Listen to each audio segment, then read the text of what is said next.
Гагаро космик хүч чадлынхаа ачаар сансар окторгуйд буй бүхий л амьд биет болон тэдний гаргаж буй ямар ч хүчийг хуулбарлах чадвартай болсон байх ба Сайтма дээр шуудхан цохилтоо буулгалаа.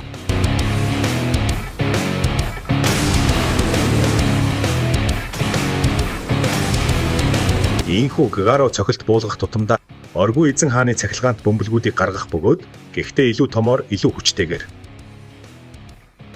тулааны урлагт хүмүүс байгаль эхийн хүч чадлыг ашиглахын тулд амьтдын хөдөлгөөнийг дуурайдаг аж.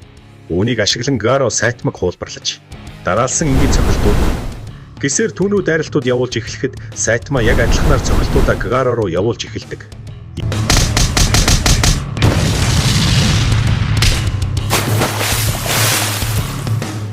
Ийхүү Гагаро уснаас гарч ирсэн даруйдаа өөрийн шинэхэн хүч чадал буюу гамма цацрагийн дэлбэрэлт үүсгэх нь тэр.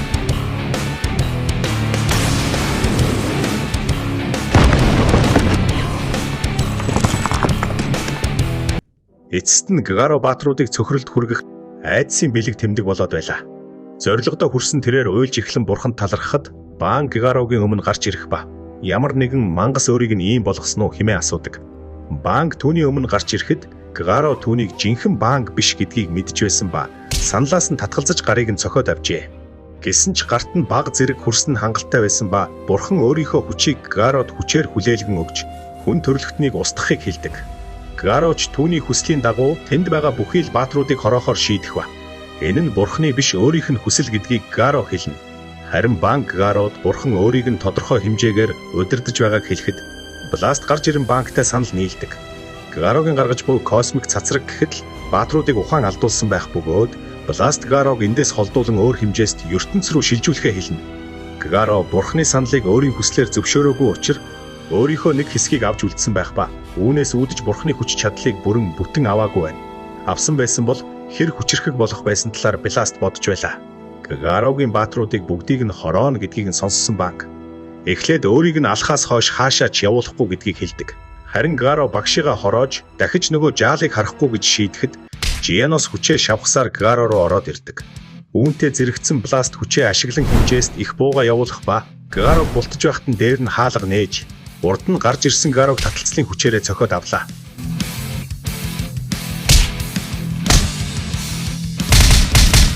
Ийхүү Бласт Гагарог өөр хэмжээст рүү явуулчихад хаалгыг хаахад Гагаро Бластын хүчийг хуулбарлаад буцаад гараад ирдэг.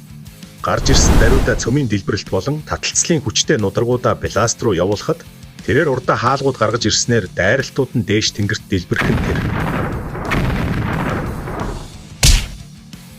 Эс ангиллын хамгийн хүчрхэг баатар Гагарогийн сонирхлыг төрүүлэхгүй байх бөгөөд тэрээр Сайтмагийн талаар л бодож байлаа. Сайтмагийн жинхэнэ хүч чадлыг нь гаргуулахаар Гагаро Жианосын гол цөмдөр дайралтаа хийчихэн тэр. Тэгснээрээ тэрхүү их хэмжээний хүч чадлыг нь хуулбарлаж Сайтмаг буулгаж авч чадах аж.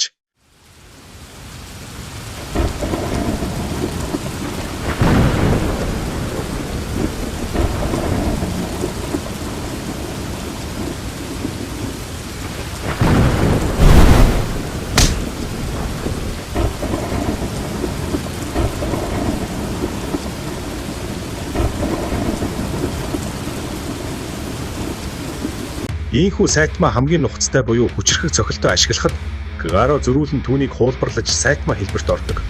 Хиссац мажиши мажинагри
Тэд бархасбад гараг дээр ирсэн байх ба Сайтма энэхүү газарт юунд ч санаа зовлгүй ганцхан гараа ашиглан өөрийнхөө бүрэн хүч чадлаар Гигаротой тулалдахаа хэлнэ.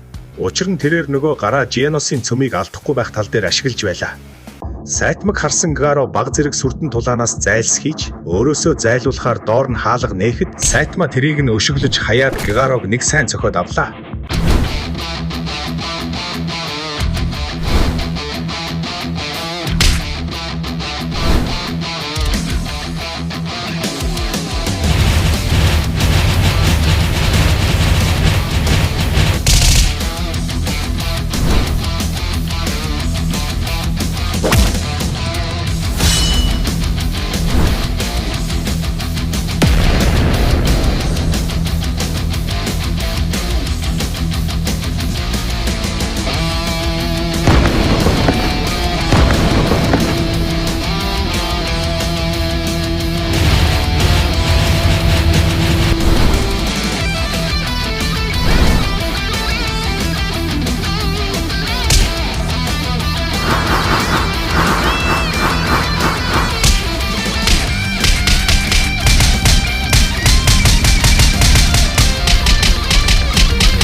Ийхүү Гигаро Сайтмаг хязгааргүй маш хүчрхэг гэдгийг хэлэх ба түүнийг дийлэх хүртлээр Гигаро Сайтмаг хязгааргүйгээр хуулбарлахаар шийддэг.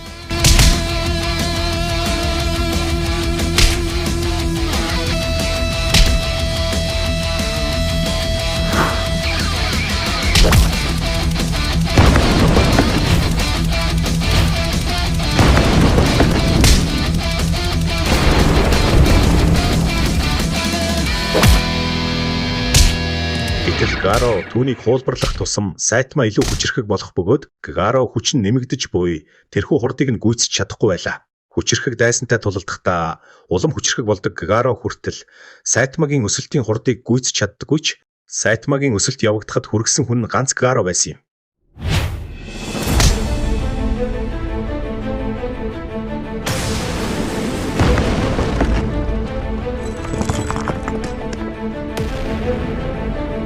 Энэ бүхнийг харсан Гигаро Сайтмаг дэлхий дээр сул явж болохгүй аимшигт мангас хэмээн нэрлэх ба өөрийн хүчээр Сайтмаг дийлж чадахгүй Гигаро ойлгоно. Бластын чадварыг ашиглаж Сайтмаг нар дээр аваачиж хаяад өөрөө дэлхий дээр буцаад хүрээд ирдэг. Гэтэл Сайтма яг ард нь байж байх бөгөөд Сайтма өөрийн бас нэгэн хүчрхэг чадвараа ашиглан хаалгаар амжиж гарч ирсэн нь энэ байлаа.